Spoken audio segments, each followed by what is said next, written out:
Hello everyone, my name is Sandrine Curtis and I'll be your teacher today. I've been drawing with colored pencils on black paper for over 15 years, and for a little while now I've been enjoying sharing with you what I've learned and the techniques that I use.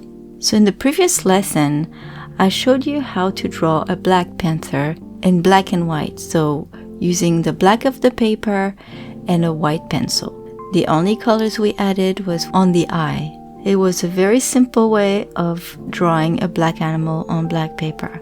In the second version of the Black Panther, I invite you to take out your colors and show you how to pick all those that you will need for this project.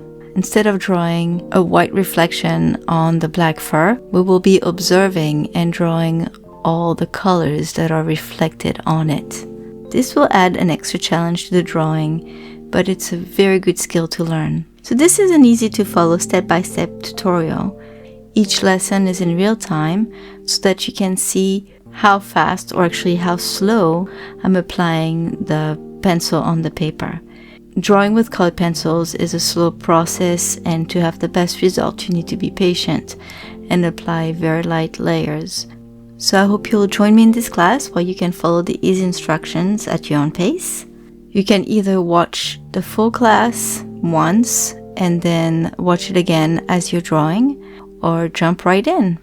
And please feel free to share your progress with the other students and ask questions whenever you need to. I'll see you in class.